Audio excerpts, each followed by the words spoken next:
Hello. A little while ago, I was recommended. I was asked if I had read anything by J.M.G. Clézio. Um, Paul, if you're watching, thank you.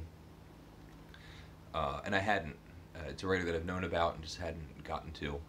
And for whatever reason, I ordered it, and I got. He has quite a few books, but I ordered the Interrogation. It's his debut novel. He wrote it in his early 20s. It won the Prix Renault, if that's how you say it. So it was a popular, critically acclaimed book when it came out in the 1960s France. This was translated by Daphne Woodward, and it was great. It's the story of a young man, his name is Adam, and you don't know whether or not he just escaped from the military or if he just escaped from a mental hospital. It's unclear, but he's squatting in a villa, a house by the sea, and he's there all by himself, and he's just consumed with his own thoughts, and he's basically mad. When you meet him, he's already cracked, and he has these errands that he'll run. He'll go to the beach or he'll go to the store. He's living on nothing. He's eating biscuits and smoking cigarettes and drinking beer. The house that he's squatting at doesn't have running water. He's drinking like hose water from like the garden pipe. And when he's out in public, he confronts people. He accosts people, and he's aggressive and off-putting. And the language that is conveyed is nearly unbalancing. Like, he's at the beach and he asks a woman why she always goes to the same spot on the beach, and she kind of says, well, I don't know. And he says, well, no, there must be a reason. Why do you do it? And she says, well, it's just a habit. And he goes, well, that's not an answer. What's the answer? And so, like, there's this madness that if you've ever been confronted by maybe someone that's a little off, and there's hostility and just a little weariness of where is this going to go. It's that kind of character, and the more you learn about him, the more you realize that he's deeply disturbed. There's an episode that I don't even want to talk about, but he goes to the zoo. There's one scene where he's in a pool hall, and he's there all by himself, and a white rat comes into the room, and he's really aggravated by this, and he picks up a billiard ball and he hurls it at the rat, and not only does he miss the rat is completely unthreatened, doesn't move, doesn't make any sign, doesn't flee, just stares at him. And it drives him crazy that there's a little rat that's not doing what a rat should do. Like, it should run away. Instead, he's throwing billiard balls and missing this rat. It probably isn't supposed to be as funny as I took it, but I've had my own trials of, like, if you've ever had like a spider in the corner of a room that you're trying to get, and you're like swinging your broom at it and you can't hit it and the spider's not moving. I don't know. And some parts of it are really heartfelt. There's a moment where he reads a letter that his mother sent him, and it's a concerned mother that wants her son home, or at least wants to know that he's safe, he's happy. She's asking him to come home, or to even to write to him, and it's really touching. the language in the book is extremely rich, beautiful, complex, um, really strange, thoughtful descriptions. He spends time meditating and imagining himself as other objects.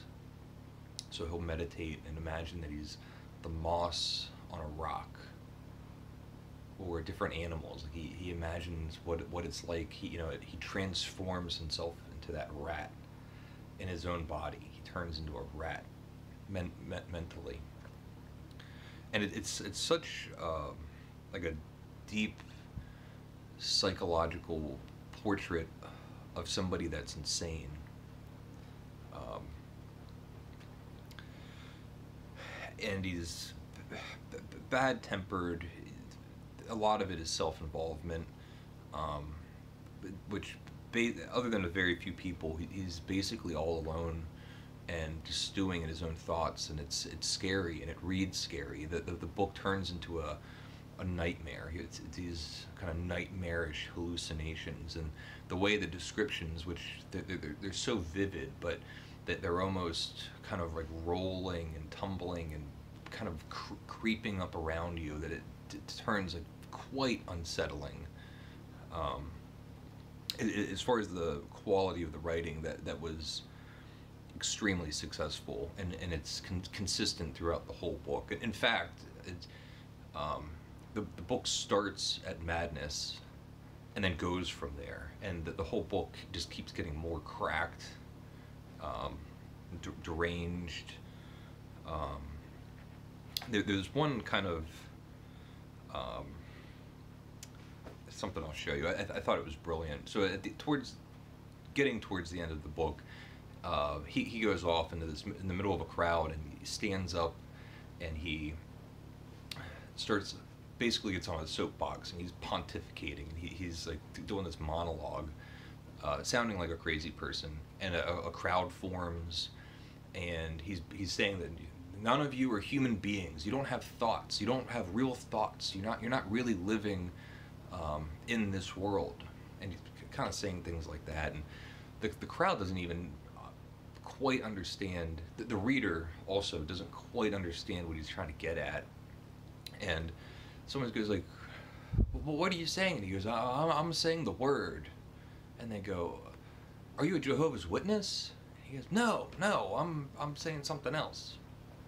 Well, anyway, this crowd forms, and the next page, I'll show it, but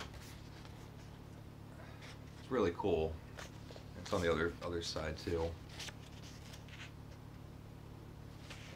They're headlines, French headlines, and this is great because maniac arrested, and there are all the different papers talking about this incident of someone that caused the scene and got arrested.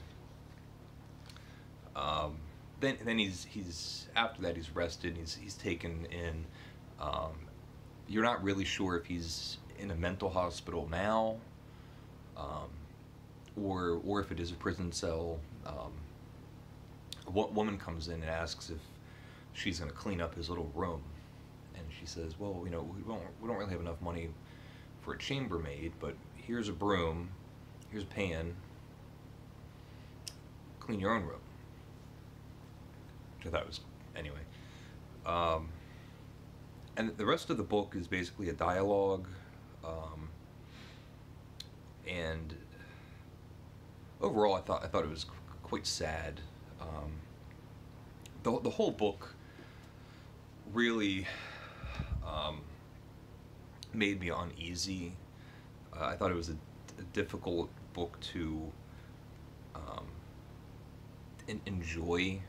For as much as I liked it, it's not. Not only is it not accessible entirely, even for how well it's written, the subject matter and the craziness and the way that the craziness is communicated just puts like a pit in my stomach. Apparently on the back it's related the quality of the novel is compared to something Kafka-esque or by Samuel Beckett, which I think is very easy to see. It's a surreal, absurd, nightmarish vision. Um, so I'll kind of end there. I enjoyed it. The writer won the Nobel Prize in 2008. I think that's probably when I first heard about him. So again, thank you, Paul, if you're watching. Leave a comment if you'd like. Let me know if you've ever read anything else by him. I would be very interested in reading more. So thank you. Leave a comment if you'd like. Bye.